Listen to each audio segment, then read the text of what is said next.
olahraga. Ya, pada kesempatan hari ini, izin saya akan membagi materi tentang menganalisis program latihan cabang olahraga futsal.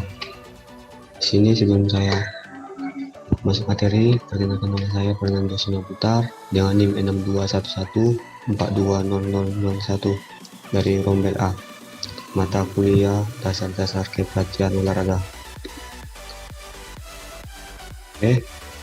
Pertama, pengertian futsal. Futsal atau dalam bahasa Spanyol disebut bola yang berarti sepak bola yang dimainkan di dalam ruangan. Futsal pertama kali dipopulerkan di Montevideo, Uruguay pada tahun 1930 oleh Juan Carlos Gerliani, seorang pelatih sepak bola asal Argentina.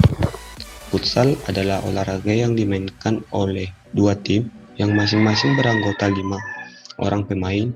Tujuan olahraga futsal adalah memasukkan bola ke gawang lawan dengan menggunakan kaki, kepala, dan semua bagian tubuh kecuali tangan.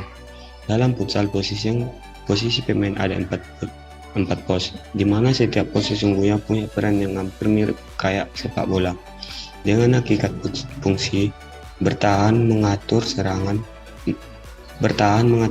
dan menyerang.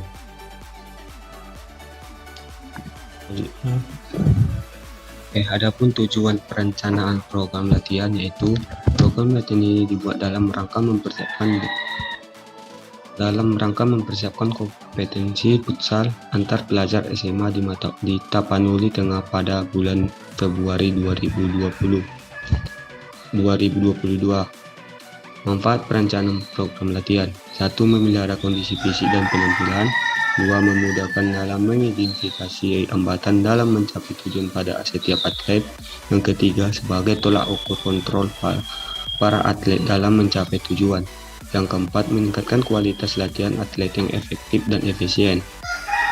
Selanjutnya, adapun program latihan futsal yang saya bahas itu pertama, pemanasan. Pemanasan adalah suatu sesi kegiatan sebelum olahraga yang berfungsi untuk menyiapkan tubuh untuk melakukan aktivitas fisik. Sesuai dengan namanya, pemanasan bertujuan meningkatkan suhu tubuh sebelum olahraga, sehingga tubuh akan mulai beradaptasi dengan peningkatan intensitas gerakan fisik yang akan dilakukan.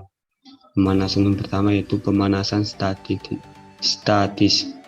Pemanasan statis yaitu pemanasan yang bentuk peregangan yang dilakukan mulai dari bagian tubuh atas menuju ke bawah, dari kepala sampai ke kaki, atau sebaliknya. Pemanasan berbentuk statis bertujuan untuk menyiapkan otot untuk melakukan kerja yang lebih berat agar tidak terjadi kram atau cedera otot yang lainnya. Adapun videonya yang sudah saya buat pada kesempatan ini, mari kita saksikan.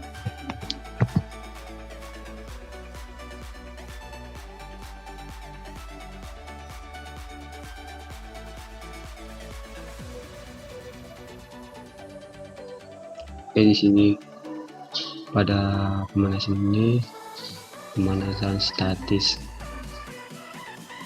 dimana gerakan dari kepala sampai ke kaki.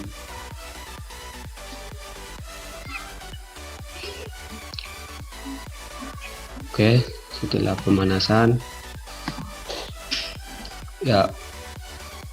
program latihan yang pertama pada materi pertama yaitu latihan kelincahan dan speed. Latihan yang terbagi menjadi 3, yaitu 1. Latihan lari lurus dengan bolak-balik atau santai run. Santai run adalah bentuk latihan kebugaran jasmani untuk meningkatkan unsur kelincahan yang cukup efektif. Gerakan dasar santai run cukup sederhana, yakni berbolak-balik sesuai jarak yang sudah ditentukan. Meski terdengar sederhana, tapi faktanya bentuk latihan kelincahan satu ini sangat bermanfaat untuk meningkatkan kinerja otot kaki. Di sini saya sudah buat video praktek lari lurus bolak-balik atau santai, dimana saya mempraktekkan pertama.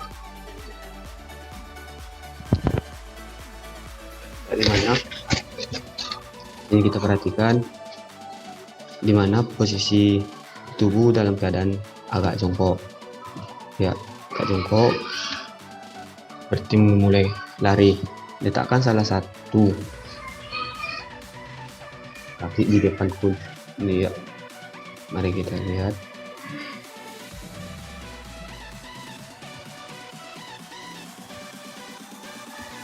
Oke.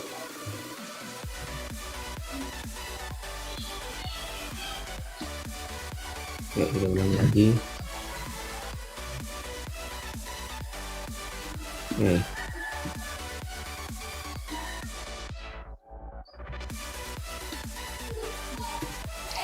Yang kedua, materi yang kedua kelincahan dan kecepatan, yaitu sign to sign with count. Sign to sign with count merupakan metode latihan yang efektif untuk meningkatkan kelincahan dan cepat dalam menanggapi rangsangan dalam menerima suatu keadaan atau situasi tertentu. Latihan ini menggunakan alat berupa kun. Ya, sebagai contoh videonya sudah saya buat, ya, di mana posisi kita menghadap ke depan dan agak jongkok.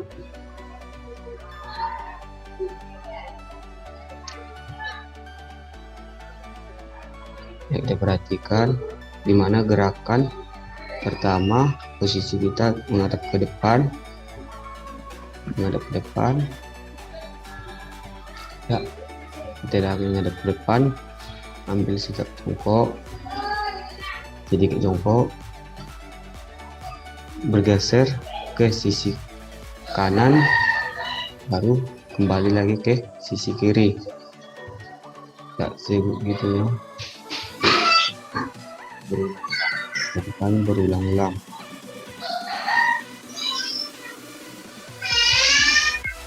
Oke, latihan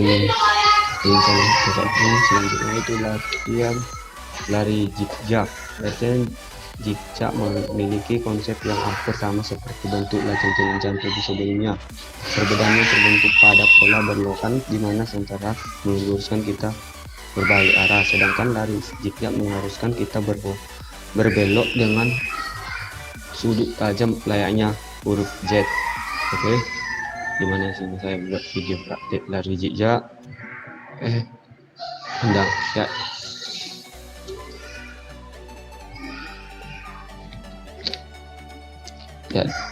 pertama, dimana posisi kita berdiri tegak, letakkan kedua tangan di samping.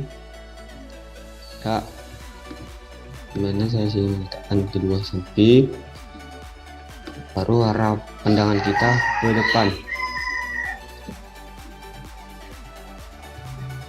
Dan pada terakhirnya saya di sini sprint pendek.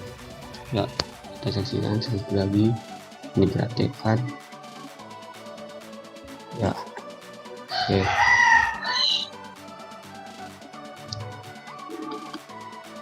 Yang selanjutnya program latihan futsal yang kedua, yaitu passing dan kontrol. Merupakan salah satu teknik dasar dalam permainan futsal, di mana seorang pemain mampu menghentikan dan menguasai bola dengan baik ketika menerima bola dari teman satu timnya. Ketika mengontrol bola dapat dilakukan dengan menggunakan kaki bagian dalam, kaki bagian luar, dan telapak kaki bagian depan dengan memanfaatkan sol sepatu. Yang pengertian passing yaitu merupakan teknik dasar kedua dalam olahraga futsal, di mana pemain memberikan operan atau umpan bola kepada salah satu teman timnya. Teknik mengoper bola ini sangat penting untuk dikuasai agar tidak terjadi kesalahan, seperti mengumpan ke arah lawan, bukan ke teman satu tim. Passing dapat dilakukan menggunakan kaki bagian luar, kaki bagian dalam, dan tumit kaki. Adapun video prakteknya, mari kita saksikan. Ya, di sini saya passing menggunakan kaki bagian dalam. Ya, di sini teman saya mengontrol dengan pakai kaki bagian telapak kaki. Ya, mari kita lihat teman-teman lainnya mempraktekkan dengan operasi yang sangat kuat. Ya, di sini saya menggunakan kaki bagian dalam. Sini kaki bagian dalam.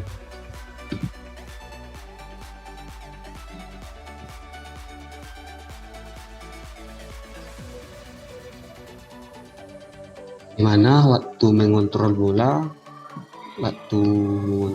dengan kaki bagian dalam, dengan telapak kaki kita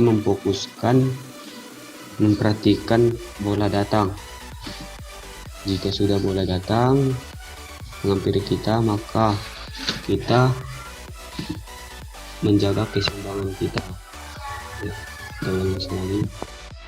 Ya, itu dia, dengan menggunakan telapak kaki. Oke.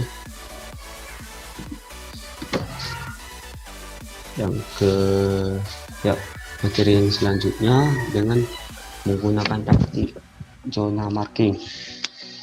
Ya, pada program latihan futsal ini saya menggunakan zona marking, yang dimana secara umumnya zona marking adalah salah satu strategi atau sistem pertahanan yang mengedepankan penjaga wilayah, bukan penjaga langsung terhadap pemain-pemain tertentu atau penjaga satu lawan satu. Zona marking atau defense berarti sebuah tim menempatkan posisi di daerah pertahanan sendiri dengan menutup zona pertahanannya. Zona defense dilakukan dengan menunggu tim yang menyerang di daerah pertahanannya sendiri. Formasi pertahanan yang digunakan dalam menerapkan strategi zona marking adalah formasi 1-2-1. Ya, pada praktik taktik zona marking saya menggunakan formasi 1-2-1. Ya, dimana pertama ya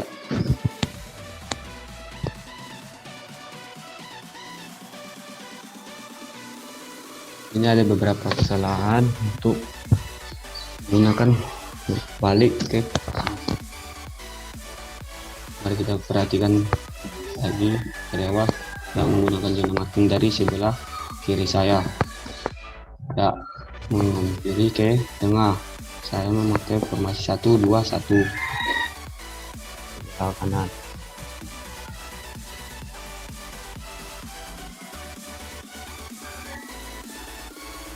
Oke.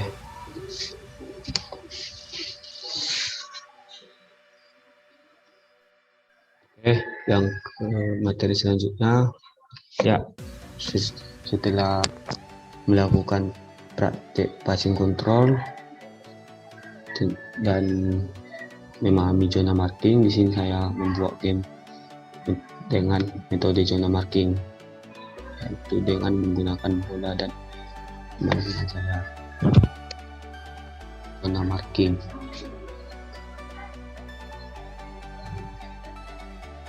Di mana di sini mereka memakai zona marking 1-2-1 untuk bertahan atau defend, menutup wilayah penyerangan dari kami, wilayah dari menyerang. Ya, kita perhatikan lagi.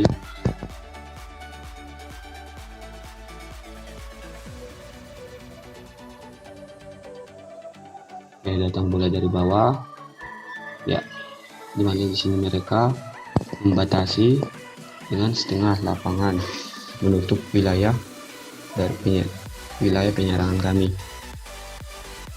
Oke,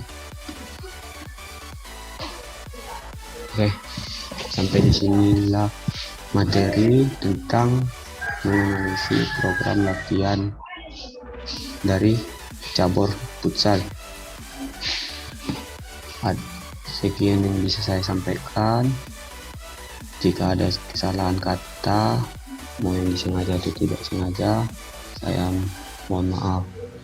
Terima kasih. Salam olahraga.